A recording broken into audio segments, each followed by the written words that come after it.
Ok, damas y caballeros, bienvenidos de nuevo, reiniciando el ciclo de actividades programadas para el día de hoy y recordándoles la necesidad de que por favor tomen asiento y desactiven sus celulares. Quisiera dar inicio y anunciar la segunda sesión correspondiente titulada Un Estado moderno que promueve la integridad en el sector público. Invito para tal efecto a la señora María del Carmen Sacasa, coordinadora residente de las Naciones Unidas, representante residente del Programa de las Naciones Unidas y Desarrollo PNUD, quien se desempeñará como moderadora para esta sesión en un panel conformado por la señora María Soledad Perestello, ministra de Justicia y Derechos Humanos del Perú, el señor Pablo Sánchez Velarde, presidente de la Comisión de Alto Nivel Anticorrupción y Fiscal de la Nación, el señor Llanos Bertoc, jefe de la División de Integridad Pública, Directorado de Gobernanza Pública y Desarrollo Territorial de la OCDE, la señora Silvia Speth, inspectora jefe de la Unidad de Prevención de Corrupción, Ministerio del Interior de Alemania, y el señor Jorge Medina, presidente de Proética. Con ustedes dejo a la moderadora, señora María del Carmen Sacasa. Muchas gracias. Bueno, muy buenas tardes, bienvenidos a todas y todas a esta sesión, que como he mencionado tenemos un panel y presentadores de lujo, que nos hablarán sobre la importancia de un Estado moderno y cómo este Estado moderno tiene que ser un Estado eficiente, que promueva la ética, la integridad en el sector público y que además trabaje contra la corrupción, que es una de las batallas que viven muchos de los países en mayor o menor medida. Para ello es indispensable que contemos con un marco legal e institucional fuerte, que tengamos mecanismos claros de rendición de cuentas y que también fomentemos una cultura de integridad y transparencia en el sector público, en los funcionarios, que no únicamente sancionen a los funcionarios, sino también que prevengan el tema de la corrupción. Estos son algunos instrumentos necesarios para garantizar la ética pública, como dice el estudio que ha hecho la OCDE, sobre la gestión de conflictos de interés, sobre el tema del control interno que debe haber en el sistema público, el tema del cabildeo y cómo debe ser abordado y la coordinación intergubernamental e interregional. Y el Perú, este año, ha firmado el Congreso, ha promulgado una ley, la ley número 3424, que habla sobre la responsabilidad administrativa de las personas jurídicas involucradas en corrupción transfronteriza. Y esta ley da pie a fortalecer el marco jurídico para que empresas no obtengan favores ilícitos en transacciones comerciales internacionales, pero también incrementa la colaboración entre los países que desean hacer este intercambio comercial. Y el Perú se ha postulado a participar y adoptar de la Convención Anticohecho de la OCDE y a su grupo de trabajo que vela por el cumplimiento de este tipo de acuerdos.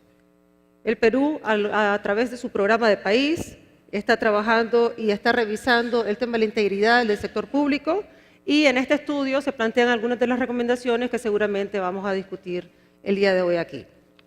Para comenzar, permítanme presentar a la ministra de Justicia, la señora María Soledad Perestello. La señora ministra ha sido congresista también del Congreso de la República y durante su mandato fue presidenta de la Comisión de Justicia y Derechos Humanos.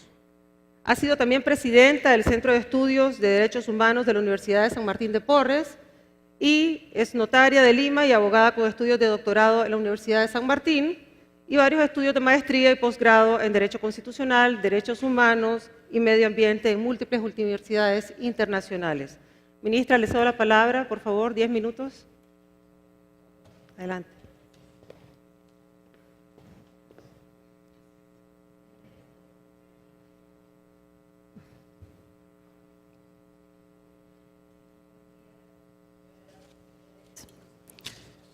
Un saludo a la moderadora María del Carmen Sacasa, coordinadora residente del Sistema de Naciones Unidas, al señor James Bertoc de la OCDE, al doctor Pablo Sánchez, fiscal de la Nación, a los panelistas Silvia Speth y Jorge Medina. Quisiera agradecer a Centrum por brindar este espacio y al Grupo del Banco Mundial por patrocinar este importante foro. En esta sesión sobre un Estado moderno que promueve la integridad en el sector público, voy a hablar de 4 temas. El primero, una breve referencia a la corrupción en el Perú y América Latina. la lucha anticorrupción en el Perú y algunos antecedentes, la propuesta del gobierno en la lucha contra la corrupción y del sector de justicia y derechos humanos, finalmente la OCDE como herramienta de impulso para lograr un país moderno y libre de corrupción al servicio de las personas.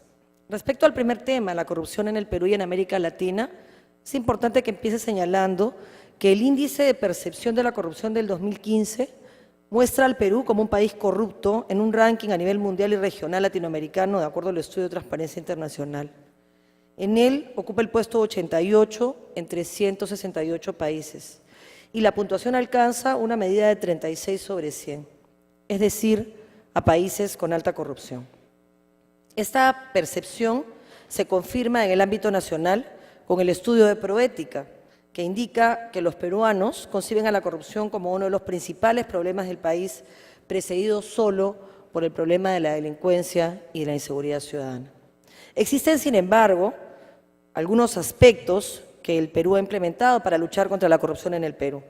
Desde el año 2001, el Estado peruano ha venido realizando una serie de esfuerzos, algunos que vale la pena resaltar, porque han sido acciones que van desde la creación del Programa Nacional Anticorrupción, la creación del Grupo de Trabajo Iniciativa Nacional Anticorrupción, la creación del Comité Nacional de Lucha contra la Corrupción y la Promoción de Ética y la Transparencia en la Gestión en la Sociedad, que luego se denominó Consejo Nacional Anticorrupción adscrito al MINJUS, planes de lucha contra la corrupción 2008-2011 y el vigente 2012-2016, la creación en el 2010 de la Comisión de Alto Nivel Anticorrupción, reconocida hoy con rango de ley, y un esfuerzo muy importante, sin duda, representa el Acuerdo Nacional del 2002, con Javier Iguíñez, que hoy nos acompaña y a quien agradezco su presencia, como siempre.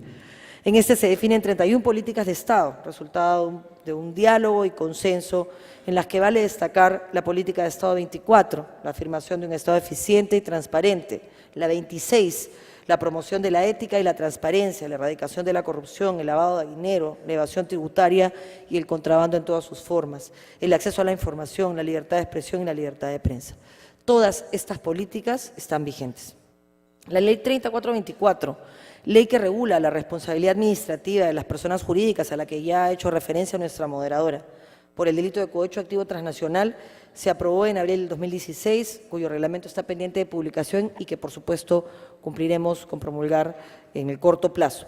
Tengo además que señalar que tuve el honor, como vicepresidenta de la Comisión de Relaciones Exteriores, de impulsar el debate y la aprobación de esta norma y que haremos lo propio con la norma de cohecho que queda pendiente en el marco de las facultades delegadas y de la posibilidad que tenemos de precisar algunos tipos penales.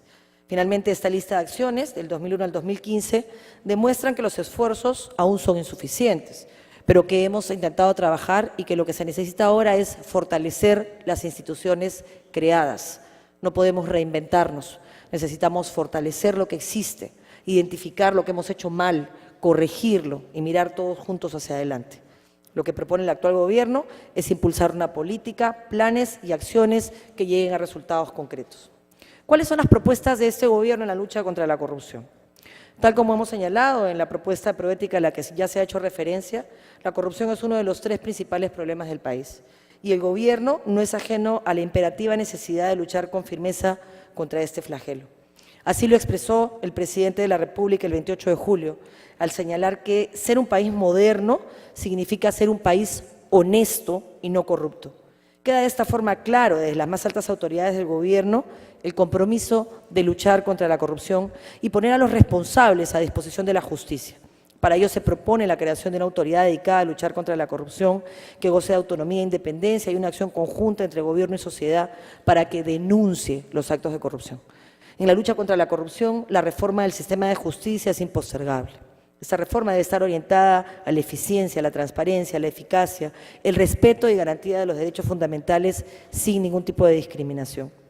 Se impulsa desde el gobierno un acuerdo por la justicia que fue presentado en el marco del Acuerdo Nacional. Este representa en la práctica un acuerdo de acción por la justicia y un compromiso auténtico de todas las instituciones del sistema de justicia en el Perú para la mejora constante de los servicios de justicia. Quisiera subrayar que la autonomía e independencia de las instituciones de justicia son la garantía sobre las que se propone construir las relaciones de coordinación y colaboración mutua para dar solución oportuna y satisfactoria a los conflictos.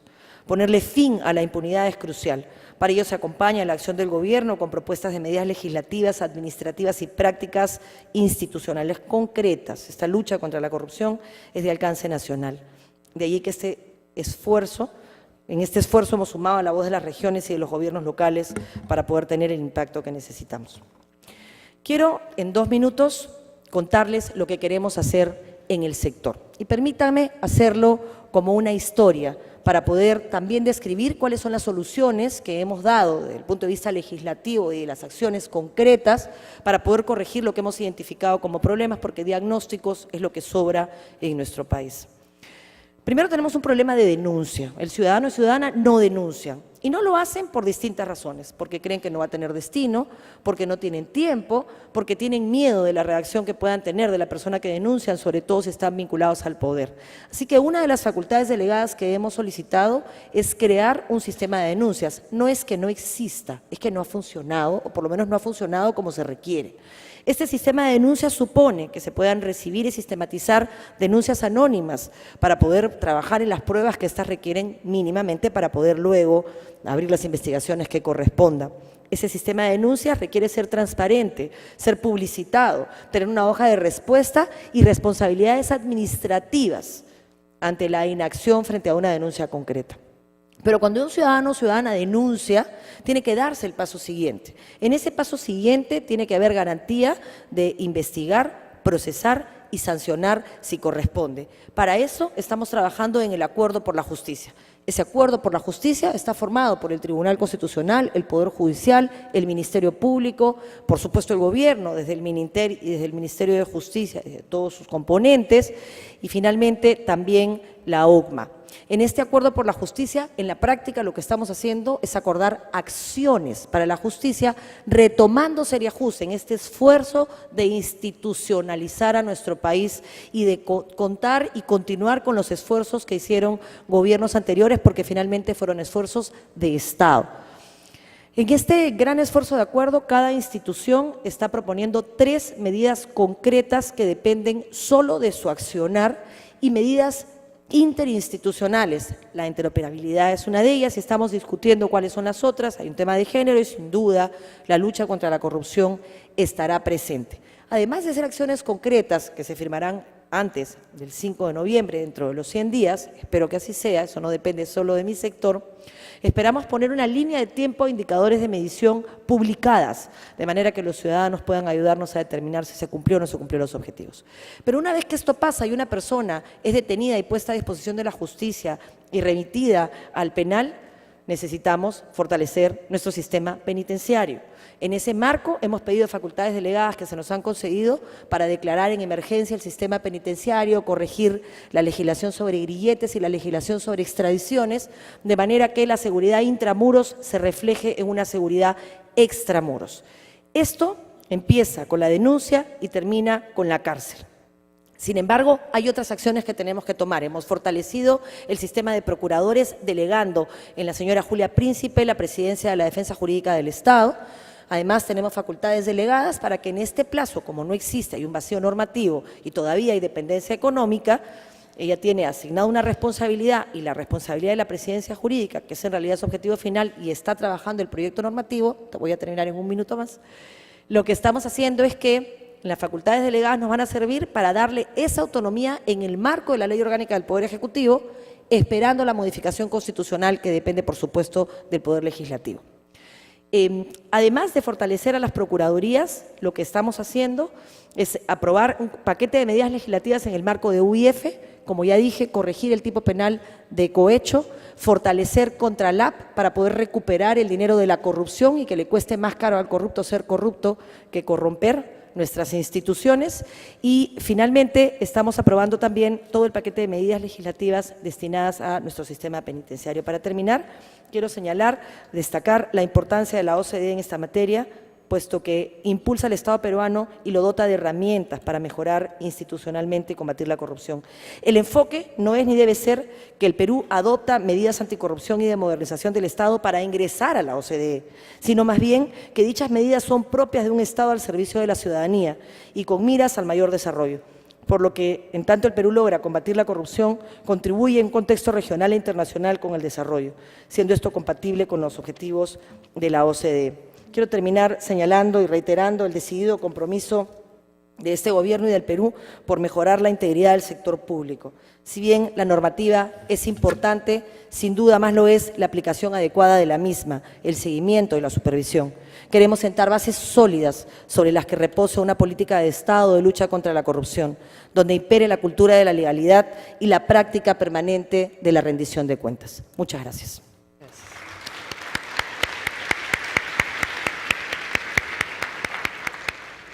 Muchas gracias, ministra, por sus palabras, por ceñirse al tiempo de manera sumamente eficiente y por hablar de la importancia de que el Estado esté al servicio de la ciudadanía.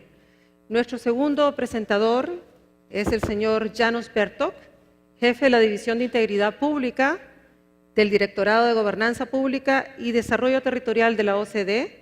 El señor Bertok lidera actividades de la OCDE para promover la integridad y prevenir la corrupción en el sector público, y además ha sido alto funcionario de la oficina del primer ministro de Hungría y cuenta con experiencia en la creación de marcos legales e institucionales para la administración pública en periodo de transición.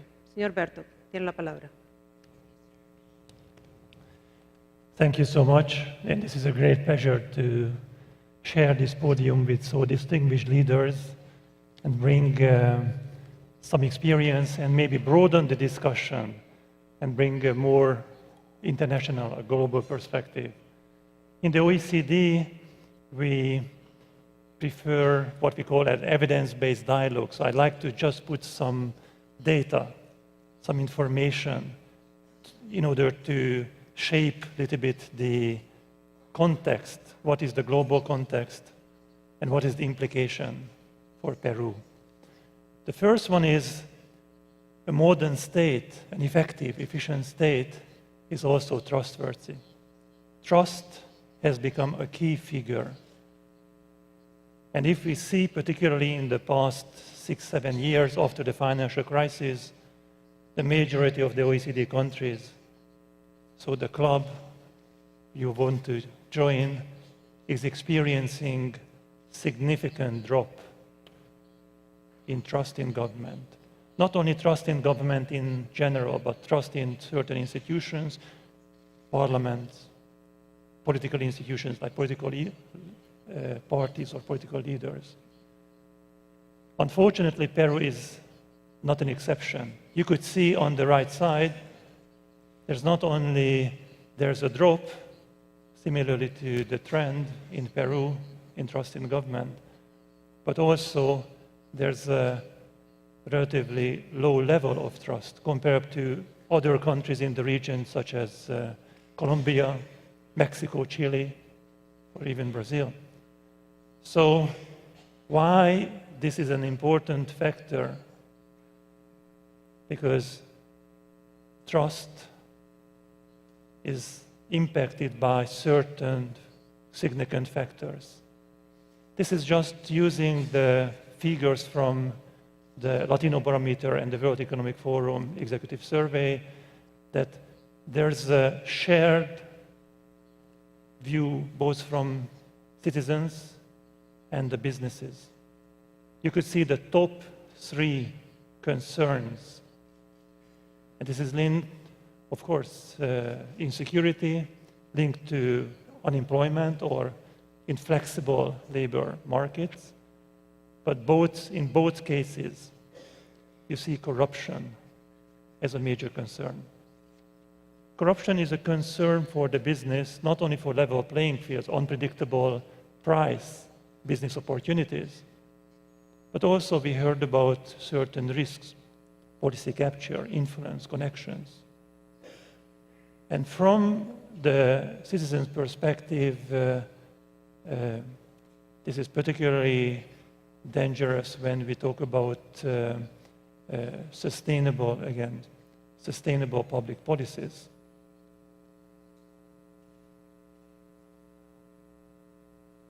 We conducted this integrity review and identified so many efforts, so many good experiences.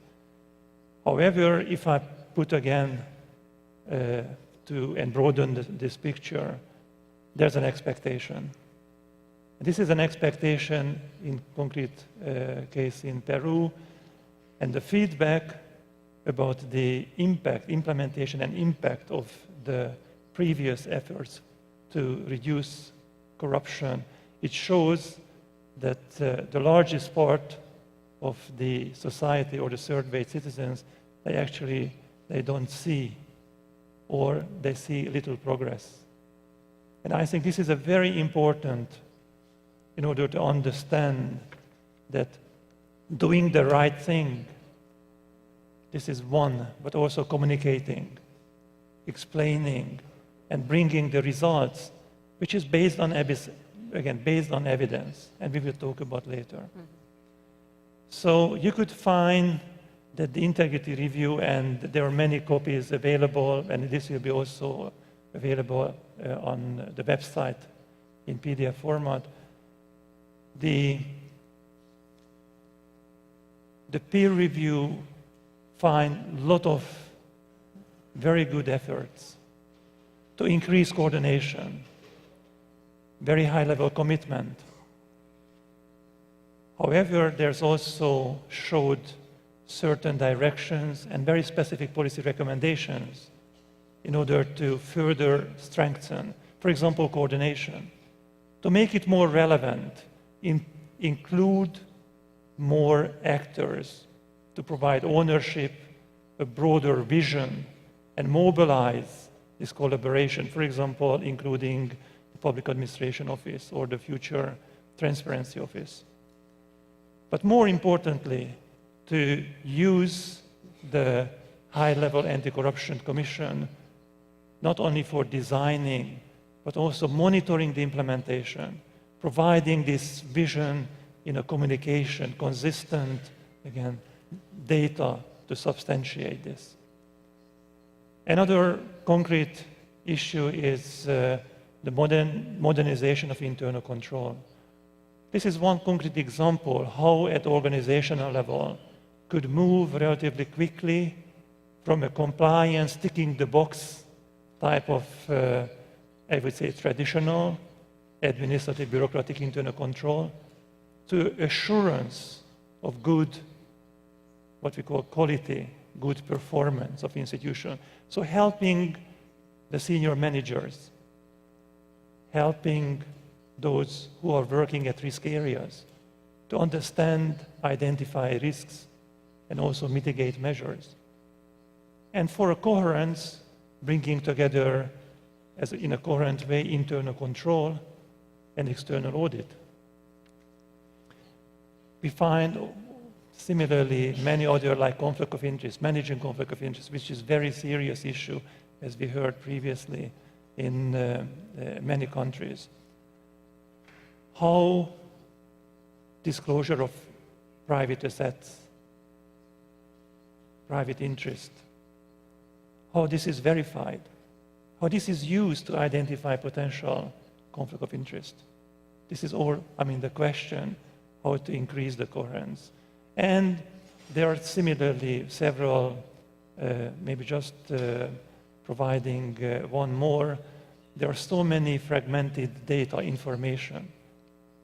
So how to connect them and how to make them relevant, useful for those who are making the decisions like you in the ministry in order to support effective policies. We found a lot of good efforts, like taking whole of society perspective in raising awareness about the consequences, the values, putting in practice collaboration agreements, for example, for investigation in order to share information and find the constraints. And what, in my final slide what the experience, the insights from OECD countries show. There's no single measure, no single institution is capable to reach what we call corruption-free or corruption-resistant public administration. Corruption is a very complex phenomenon. And for that reason, you need, this is not only the commitment, the leadership, not only the mandate of the institution, the strong capacity, the collaboration and coordination mechanism, but also those implementing measures to build a culture of integrity, increase the resistance, identify the risks, and particularly mainstream to a transparent, accountable public governance system.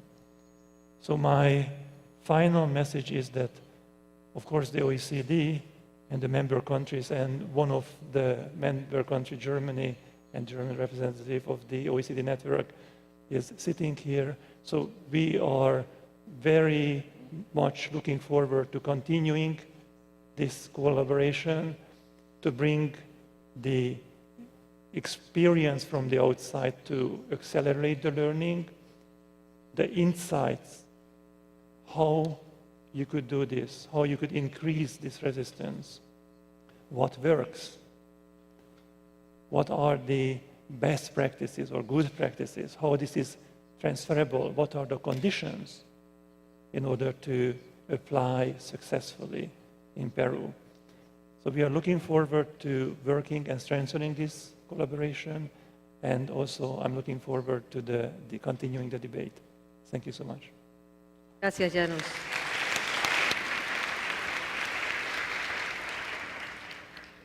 Antes de pasarle la palabra al resto de nuestro panel, permítanme presentarlos.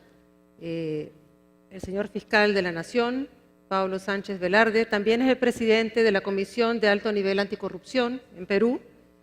La señora Silvia Speth es inspectora jefa de la Unidad de Prevención de Corrupción, Compras Públicas y Patrocinios del Ministerio del Interior de Alemania.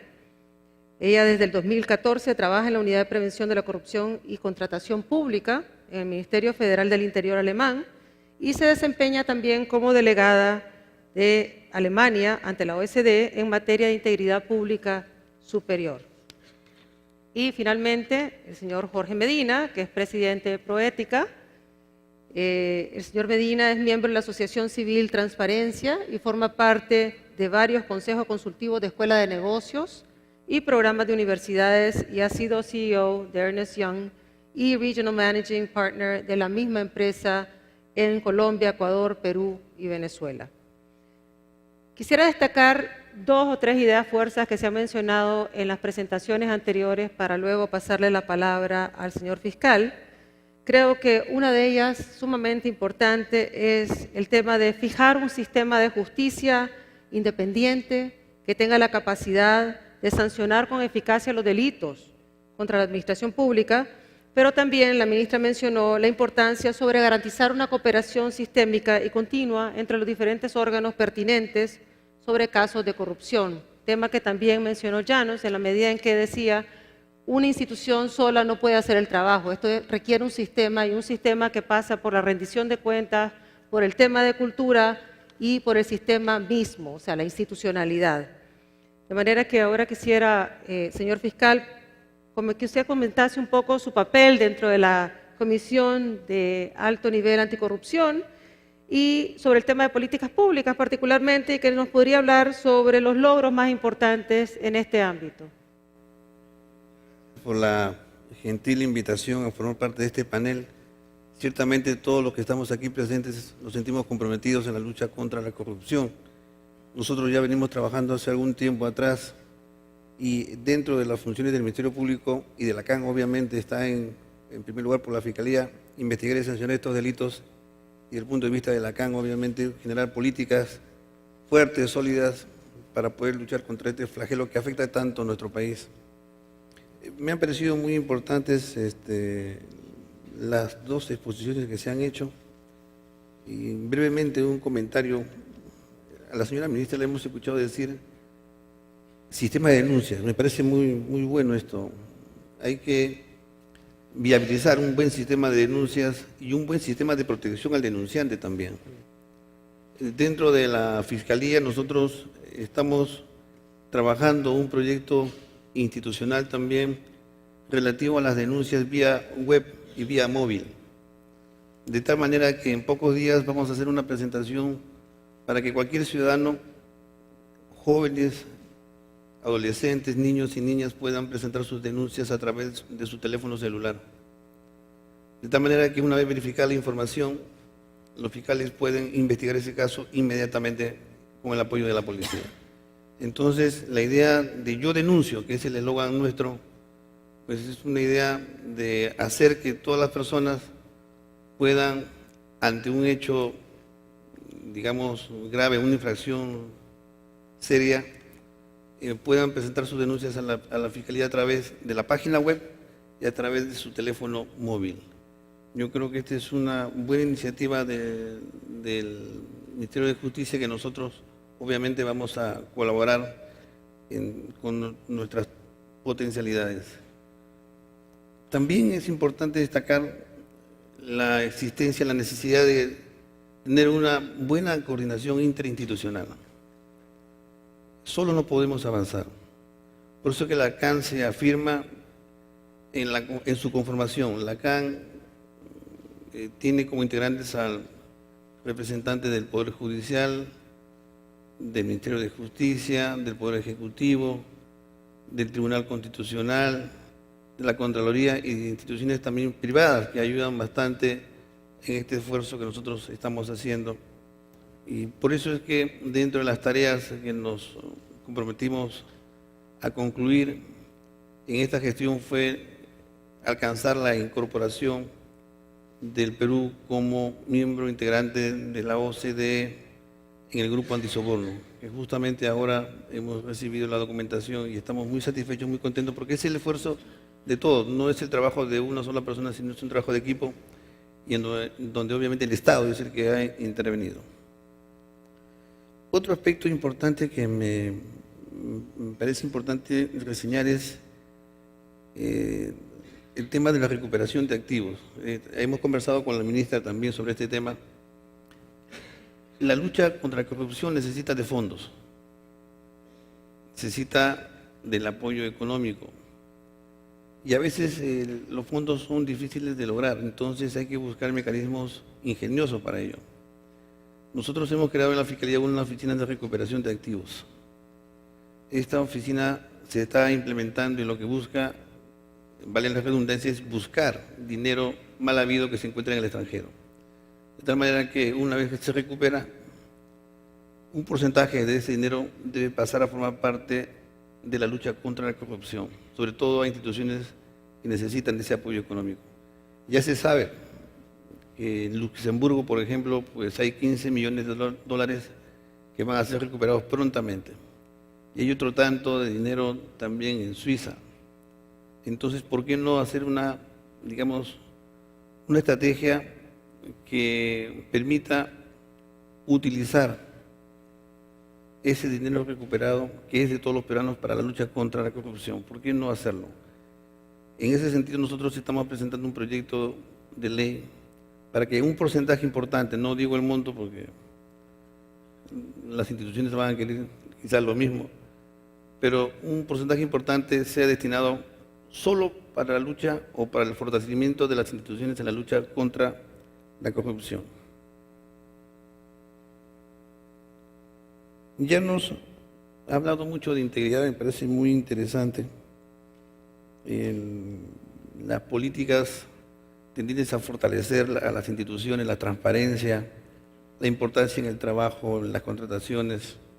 Nos parece sumamente importante. Hay un compromiso de parte de todas las instituciones para, combatir este flagelo. Hay un tema muy importante que nosotros hemos destacado siempre, es el cambio de actitud. Si nosotros no cambiamos de actitud, pues no avanzamos o avanzamos muy poco. Y esos cambios a veces se notan en cosas pequeñas, en las conductas diarias, en respeto a las señales de tránsito, respeto al vecino, en la conducta de atención al público. Nosotros presentamos un proyecto, un espacio, un spot, hace unos meses atrás, que justamente tiene que ver con eso. Es decir, manifestarnos a nosotros que somos peruanos de verdad, que somos ciudadanos que hacemos bien las cosas y queremos que los demás hagan lo mismo. Por eso presentamos un spot, no sé si sea oportuno, solamente les pido un minuto para que puedan verlo y compartir conmigo esta idea que nosotros manejamos desde la CAN. Si es posible, ¿me ayuda con el spot? Lo van a proyectar.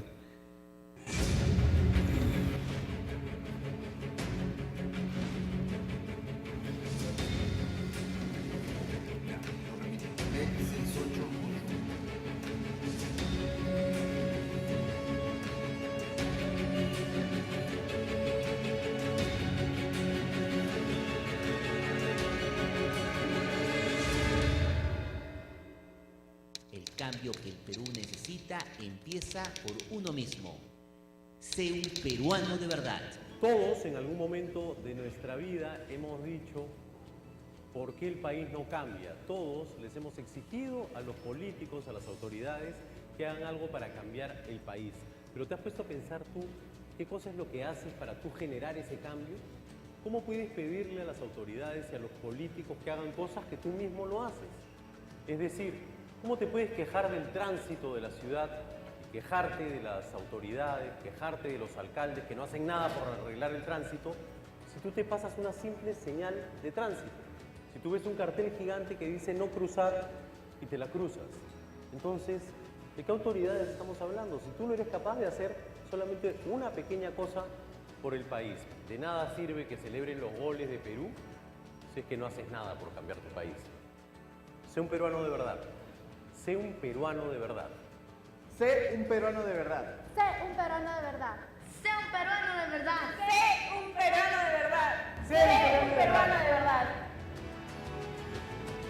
Ay.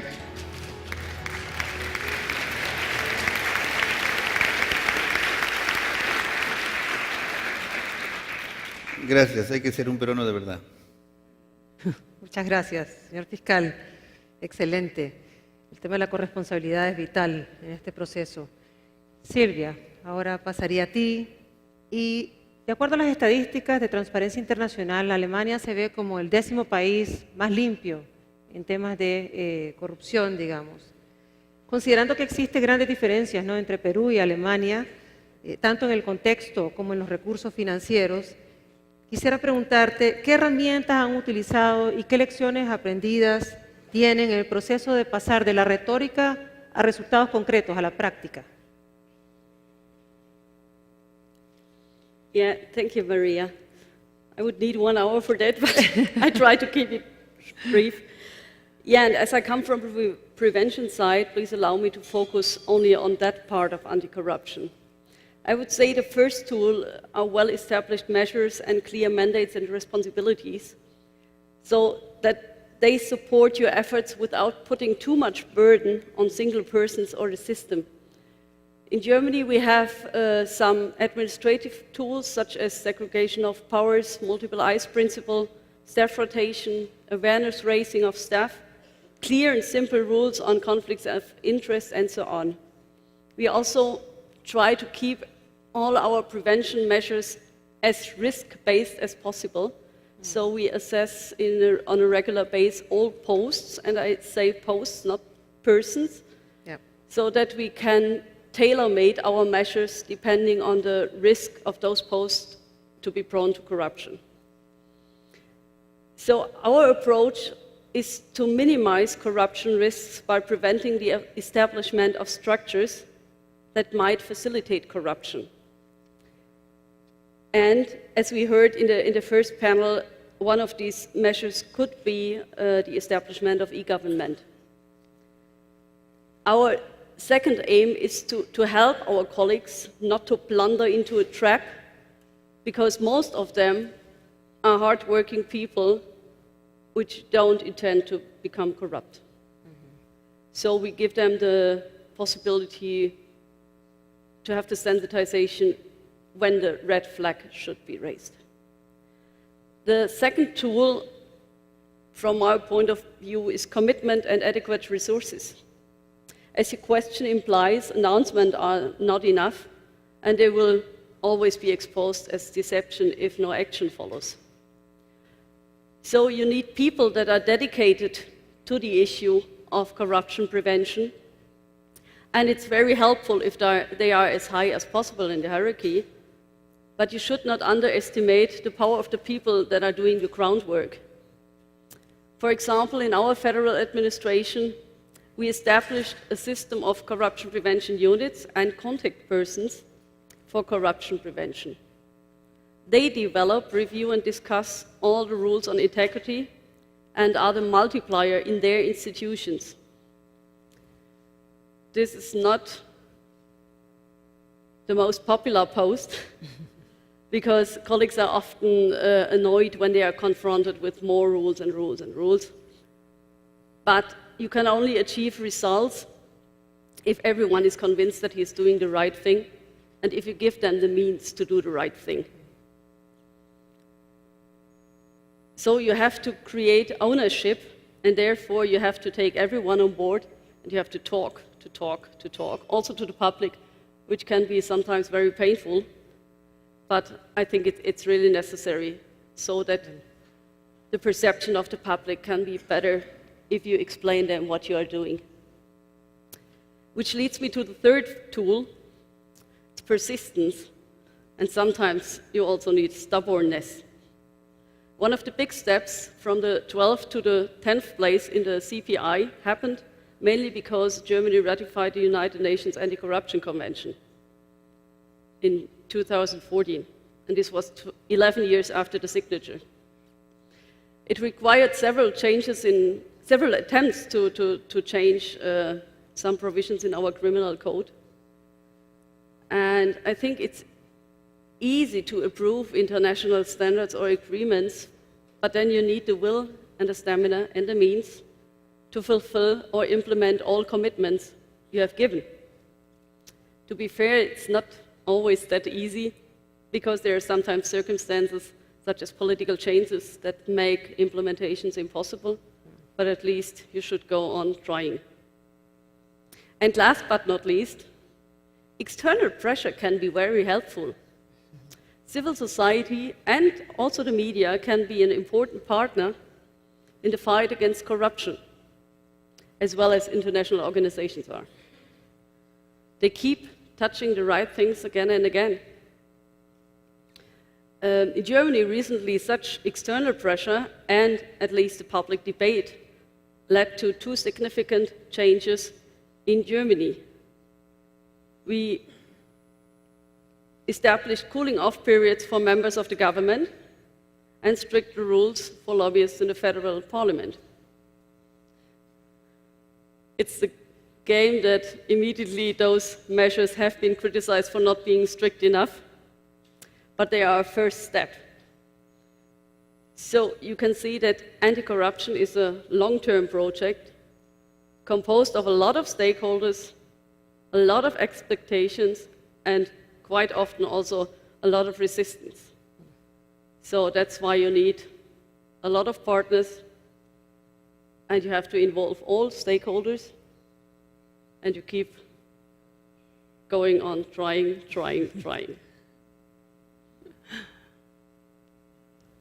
Muy bien, muchas gracias, Silvia.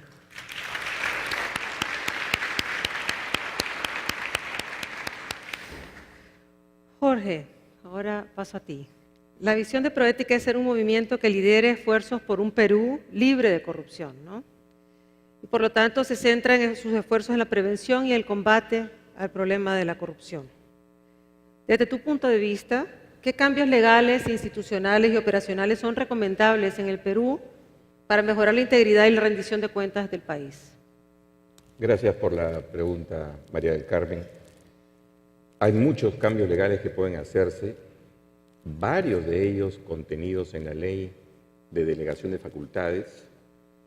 Pero antes de comentar algunos de ellos, quisiera hacer 3 brevísimos apuntes que están relacionados con lo que nos ha dicho el Premier Zavala y con lo que ha señalado ahora la Ministra de Justicia en relación al acuerdo por la justicia muy importante en el Perú. El primer apunte es que la corrupción, y lo ha mencionado también Janos, es un fenómeno muy complejo y abordarlo requiere conocerlo bien. Cómo opera, cómo es su estructura, qué tipo de redes tiene, el tema de las complicidades. Y eso es importante porque si vamos a regular y vamos a fijar leyes, hay que saber no solamente qué hacer, sino cómo hacer, con qué recursos, con qué alianzas. Un segundo apunte es que hay ciertos principios fundamentales que sirven como una suerte de brújula para orientar el camino. Y esos son la transparencia, la rendición de cuentas, es un tema de vigilancia ciudadana para justamente revertir esa tendencia que nos mencionaba Janos de que nadie cree en nada y en nadie, y para lograr soporte ciudadano a los cambios. Hay que usar también, este es otro principio, las tecnologías modernas, tecnologías de la información y de comunicación, y lo más importante, yo diría, es el liderazgo político. Clarísimo, si de verdad queremos hacer cambios.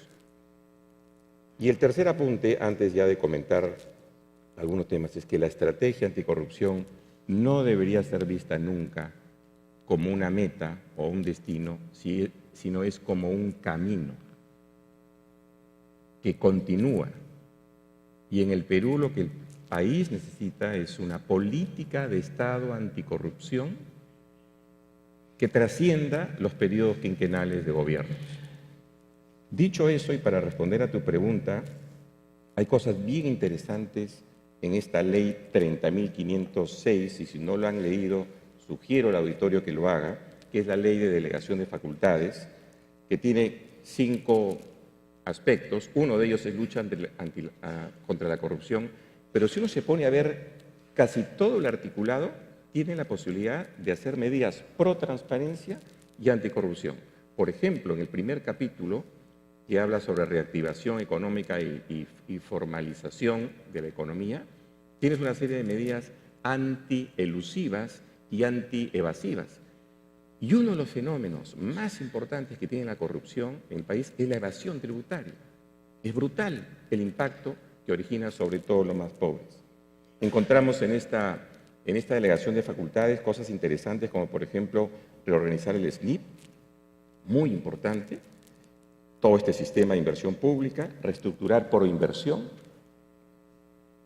reestructurar el sistema de abastecimiento público y de contrataciones y reorganizar la OCE, simplificar procedimientos administrativos y eliminar la burocracia. El Perú está cansado de eso y el Ejecutivo ha recibido facultades para eso en los 3 niveles de gobierno, nacional, regional y local.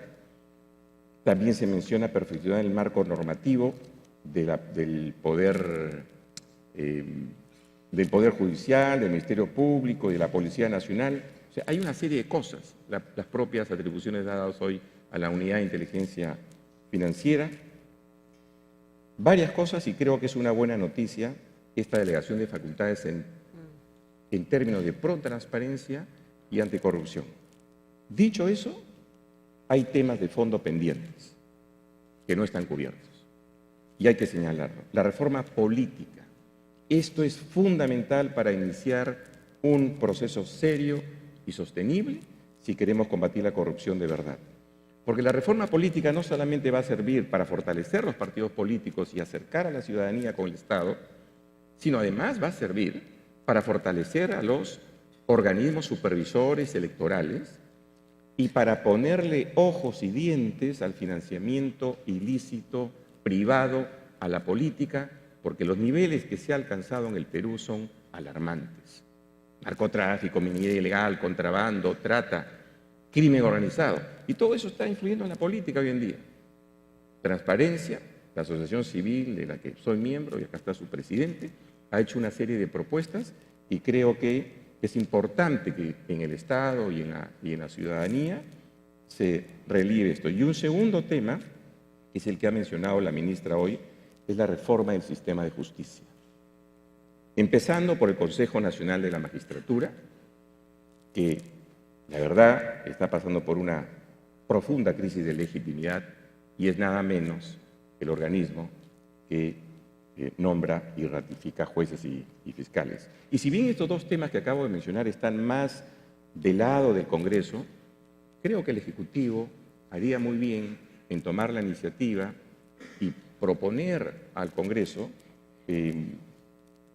un adelanto de lo que debería ser la agenda lo más rápido posible, porque en 2018 vamos a tener elecciones regionales y no deberíamos repetir lo que hemos visto en las recientes elecciones generales. Así que ahí hay un trabajo por hacer. Muchas gracias, Jorge.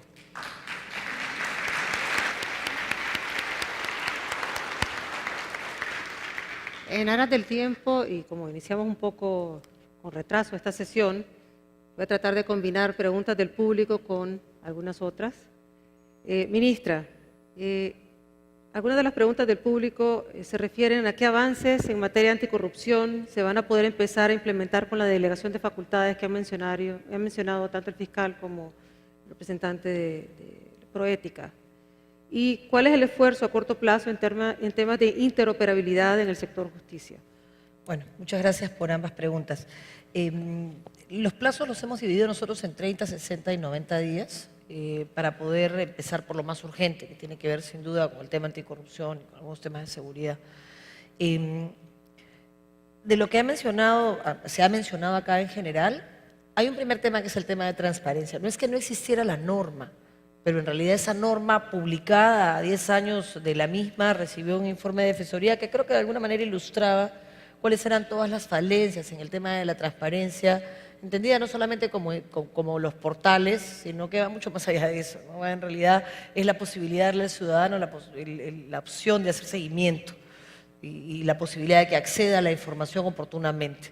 Nosotros creemos que con una ley que unifique tanto la autoridad de transparencia, es decir, la ley de transparencia, como la de protección de datos, que terminó siendo de alguna manera un cierre a la información, a la distribución de la misma o a la difusión de la misma, con una autoridad que pueda equilibrar ambos y que pueda además establecer mecanismos de seguimiento, mecanismos de sanción, vamos a lograr esos niveles de transparencia necesarios para poder contribuir eficazmente con la lucha anticorrupción. Además, por supuesto, de las sanciones administrativas que deben venir acompañando siempre una decisión de esta naturaleza. Ese es un primer tema. Ya nuestro panelista ha descrito las medidas económicas que lo que buscan es destrabar. Nosotros hemos visto solamente el enfoque económico de las medidas que se han dado, pero en realidad lo que esas medidas lo que quieren en el fondo es eliminar la corrupción que hay detrás de esas barreras.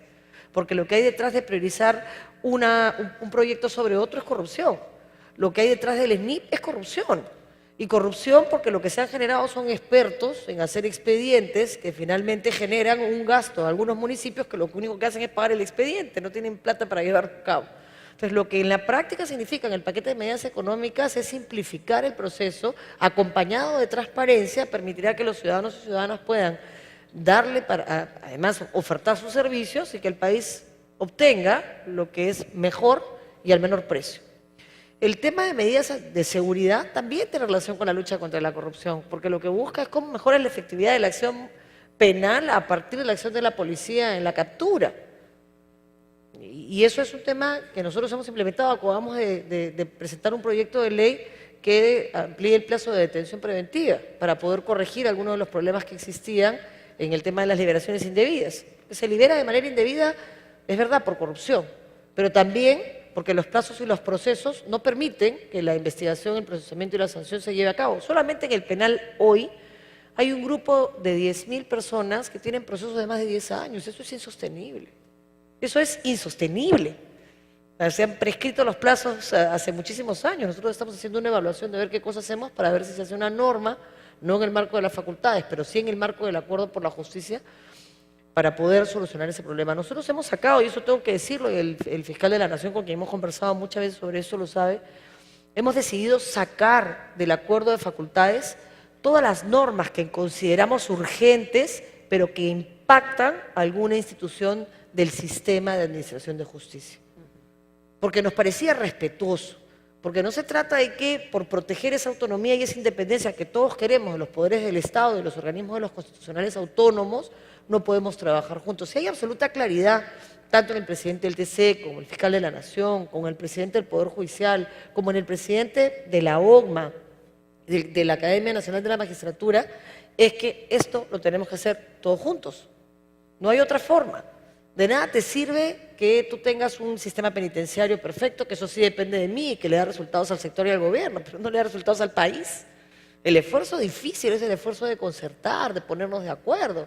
Por ejemplo, en el tema de la OGMA, hemos logrado que esto, que la presentación sana de un proyecto de ley en el marco de la autonomía, no termine generando la ruptura de un acuerdo por la justicia y termine generando que tanto el Poder Judicial como el Ministerio Público sienta que ese proyecto de ley puede afectar su autonomía y no resolver el problema de fondo, la provisionalidad de los jueces, los sistemas de sanción, el manejo político que se puede hacer de la ratificación. O sea, yo creo que las cosas hay que decirlas con tranquilidad y transparencia porque todos las sabemos. ¿Qué hemos hecho para tratar de solucionar ese impasse? Hemos hablado con el presidente de la Comisión de Constitución, esto no es una infidencia, queremos hacerlo público en el corto plazo, digamos, los detalles, para poder hacer una mesa de trabajo. Y en esa mesa de trabajo participar el Poder Judicial, el Ministerio Público, por supuesto la propia OGMA, el Ministerio de Justicia, los miembros del sistema y también veedores. Por eso es que se hizo la presentación en el Acuerdo Nacional.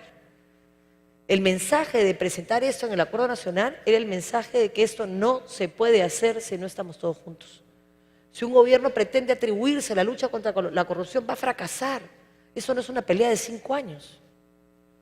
Tenemos enquistado en el aparato del Estado y en nuestras propias conductas un conjunto de antivalores en nuestra cotidianidad que nos permiten ver la paja en el ojo ajeno, pero no corregir la actuación propia. Hay corrupción porque hay corruptos, pero también porque hay corruptores. Hay un juez que acepta poner un expediente y privilegiarlo respecto de otro porque hay un abogado que le paga para eso. Y entonces lo que hay que hacer es dirigir las acciones del Estado para enfrentar esa realidad dolorosa, pero que está ahí. Y la corrupción se va a seguir colando, por supuesto, y nosotros la seguiremos sacando. Yo describía que era como cuando éramos niños y separábamos el arroz. No venden una bolsa de funcionarios públicos y de ciudadanos como venden el arroz hoy sin gorgojos. No existe. Hay que sacarlos. Hay que sacarlos. Nos avergüenzan a todos, pero hay que sacarlos. Y hay que hacerlo con firmeza. Y el paquete de medidas legislativas están orientadas a transparentar, a generar autoridad a nivel del procurador, que no sea violentada por una incidencia de parte del gobierno de turno y que defienda los intereses del Estado, a corregir las deficiencias normativas en el tema del cohecho y en el tema de tipos penales que no permiten que se persiga el delito y al delincuente, a corregir el sistema penitenciario para que 80.000 presos finalmente no terminen generando más inseguridad dentro del penal que fuera de él, que a veces pareciera que si están afuera van a generar menos extorsión que si están adentro. Y eso hay que corregirlo. ¿Va a ser de un día para otro? No. Necesitamos generar cultura de la denuncia. Y todas esas cosas requieren tiempo, requieren explicar y explicar una y otra vez, hacer un esfuerzo ciudadano, cambiar generacionalmente. En ese esfuerzo estamos, este paquete de medidas legislativas, por eso fueron presentadas todas juntas, porque se necesitan unas a otras, no se pueden direccionar los casos, no se puede y no se debe. El sistema de contratación del Estado genera corrupción en sí mismo y eso hay que corregirlo. Que ese es un poco el paquete de medidas, yo espero que se puedan visibilizar entre los 30, 60 y 90 días y que además podemos trabajar todos para que su implementación, que además tendrá indicadores, porque estamos haciendo un acuerdo de calidad regulatoria, no queremos más leyes, queremos mejores leyes y que se puedan seguir y que yo pueda decir, mira, yo espero que con esta norma no hayan 80.000 personas privadas de libertad, sino 70.000 en un año. Y entonces los ciudadanos puedan decir, pasó un año, fallaste, te quedaron 5.000. Corriges la norma, corriges la acción. Seguimiento, monitoreo, supervisión, rendición de cuentas, las recetas las sabemos. Ahora hay que hacerlas y ponerlas en práctica. Muchas gracias, ministra.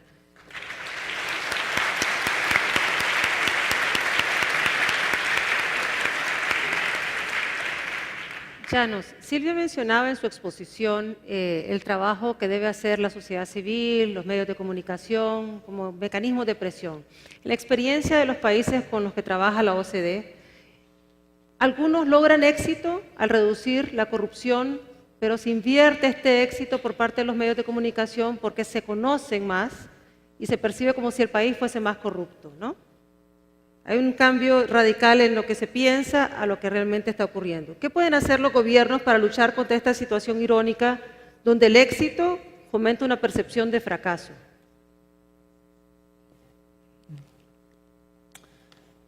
This is very interesting to understand what works, what is the impact. Many countries traditionally, they believe strong detection enforcement. And this is very important. This is very important to understand that there's a consequence. There's no impunity. How this case is handled. However, societies, they are also, or the businesses, they are very much interested in why this is happening. What are the reasons? Where are the incentives? And previously I showed some constraints like red tape. This morning there were many references to informal economy, informal employment, burdensome procedures, regulatory quality.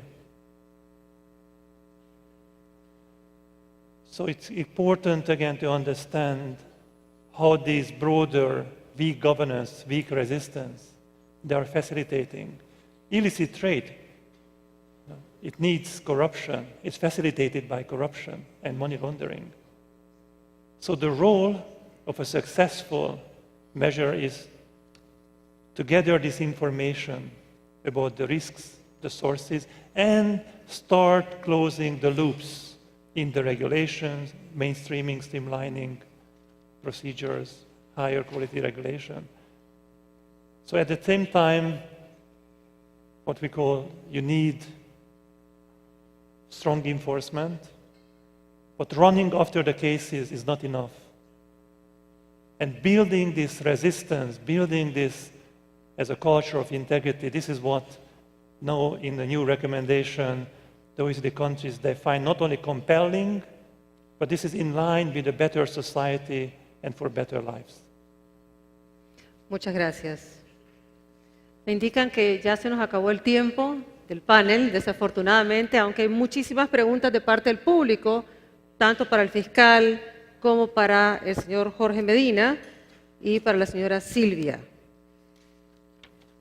Les podría dar 2 minutos a cada uno para dar un último mensaje a aquellos que no han tenido la oportunidad de responder todas estas preguntas que se las vamos a hacer llegar, por supuesto, sobre el papel de cada una de sus instituciones y cómo ustedes han trabajado en torno al tema de la corrupción. Fiscal, 2 minutos, un mensaje. Bueno, desde el punto de vista de la CAN, creemos que es importante que la CAN sea fortalecida para que pueda lograr sus objetivos, de tal manera de que debe, digamos, fortalecerse esta institución para que cumpla los fines para los que fue creada. Todos nosotros estamos en lucha frontal contra este flagelo. Por eso es que debe haber una política de Estado, entiendo que la hay, pero esta tiene que enfocar directamente en fortalecimiento de instituciones comprometidas en la lucha contra la corrupción. Yo creo que eso es vital. Sin una política claramente definida y una institución que englobe esa política y la haga efectiva, se va a avanzar muy poco. Hay que fortalecer la CAN. Gracias. Muchas gracias. Silvia. Yeah, I think the OECD recommendations show that there's sometimes only small adjustments needed to have a system successful. And I think, as Pablo already mentioned, coordination and cooperation is a key element for successful integrity policies, because it's too easy only to draft rules and then expect them to be respected. As I said, you have to create ownership, and this is only possible if you give all actors the possibility to be involved in the process. So I can give you an example of my unit. We spend a lot of time in meetings within the ministry with the internal audit or the staff unit, or with all the other ministries and with our subordinated body. You have to create a network of people that are dedicated to the issue of corruption prevention. And you have to realize that, particularly if you're on the ministerial level, you need this input from the grassroots. Very good. Thank you so much. Jorge. Señalar que hay como una suerte de poderes fácticos en todos los países. Y en el Perú hay dos poderes fácticos que nadie aprovecha. Hablo en términos de pro-transparencia y anticorrupción. Uno es el sector privado, que tiene un importantísimo rol que jugar y pareciera que hay un espacio todavía para mejorar. De ese no voy a hablar ahora, voy a hablar del otro poder fáctico, y ese es la ciudadanía, representado en la sociedad civil. Nosotros, los peruanos, debemos ser capaces de incrementar el nivel de indignación de los peruanos, que nos sentimos acogotados por la corrupción en sus diversas formas, para poder soportar las reformas que requiere hacer el Estado. Pero el Estado, ojalá yo me equivoque, pareciera que no se da cuenta que tiene ahí un poder fáctico, que es la ciudadanía, y debería aprovecharla. Y dudo mucho que haya algún movimiento más potente que la anticorrupción, que es capaz de unir a todos los peruanos, sin distinción de clases sociales, sin distinción de ideologías. ¿Qué cosa más potente puede haber de unir a los peruanos en anticorrupción? Y allí creo que radica el poder del Ejecutivo, en el eventual caso que tenga algunos contrapesos no deseados en el Congreso, donde no tiene mucha gente en la bancada. Pero creo que la sociedad civil organizada, que tiene conocimiento, que tiene experiencia y que puede a veces levantar la voz y decir cosas que en otros estamentos no es muy fácil de decir. Yo diría que deberíamos aprovechar ese poder fáctico que está en los ciudadanos. Muchísimas gracias. Antes de pasarle la palabra a la ministra de Justicia y Derechos Humanos, quisiéramos que cerrara usted con algunas palabras. Permítanme hacer 2 o 3 comentarios. Uno es que las recomendaciones discutidas hoy, presentes en este estudio de integridad, contribuyen a fortalecer a una sociedad que proporcione más igualdad de acceso al tema de justicia, que permite una participación activa de los otros actores, y como se ha mencionado, pues es una responsabilidad compartida. Cada uno tiene que jugar su papel y la sociedad civil juega un rol sumamente importante. Lo segundo es que para nosotros, desde el Sistema de Naciones Unidas, y yo agradezco esta cordial invitación que nos han hecho para participar en representación de las agencias aquí en el país, es que existe una enorme complementariedad entre lo que se pide por parte de la OCDE y la Agenda 2030. Existe una armonía, sin duda alguna, entre que esta hoja de ruta que se plantea Perú hacia el futuro contribuya también a alcanzar los objetivos de desarrollo sostenible. Y finalmente decir que todos queremos ese círculo virtuoso, ¿no?, donde mejoran nuestras instituciones y por consiguiente mejora la calidad de vida de las personas en el país. Ministra, por favor, haga el cierre. Sí, bueno, María del Carmen, muchas gracias por permitirme cerrar este panel del que he formado parte, que por supuesto para mí es un honor poder estar ahora con ustedes. Yo creo que si hay un mensaje que quisiera dejar y que espero que de alguna manera recoja la sensación de todos los que estamos acá, es que hay muchos enemigos comunes. Tenemos sin duda muchas diferencias en nuestra perspectiva, en nuestra cosmovisión, en nuestra mirada de la vida, pero tenemos también muchas cosas comunes, y una de ellas tiene que ser capaz de identificar a nuestros enemigos comunes. Y la corrupción sin duda lo es. No es la corrupción enemiga de los peruanos y peruanas, es enemiga de todos. Cruza las fronteras, usa las debilidades institucionales para poder esconder los fondos a los delincuentes, para conseguir que se nieguen extradiciones. En el fondo, lo que hacemos si no estamos todos juntos en esta ciudad pequeña, en esta provincia grande, en esta región mucho más grande aún, en por supuesto, país y en esta humanidad de la que somos partes, combatiendo la corrupción, no vamos a poder tener futuro, ¿no? Porque finalmente es esa corrupción la que genera que la trata de personas, el crimen organizado, el narcotráfico socaven nuestra sociedad, la socaven, compren o maten o silencien, la que nos expulsa, ¿no? Yo recuerdo siempre un libro que les recomiendo, que va a dejar el espíritu un poco alicaído, que es Ensayo sobre la ceguera. En Ensayo sobre la ceguera, los malos se organizaron rapidito. Nos pasa todo el tiempo, si no hay que ser perfecto, al contrario, una persona con defectos tiene sus cosas encantadoras, en la medida en que esos no hagan daño, ¿no? Y no afecten a terceros. Creo que somos una sociedad que no se ha querido ver en su integridad, que creemos que podemos hacer las cosas solos. No podemos, nos necesitamos los unos a los otros. Muchas gracias. Muchas gracias al panel. Un placer. Muchas gracias a todos ustedes por haber asistido a esta sesión. Ojos.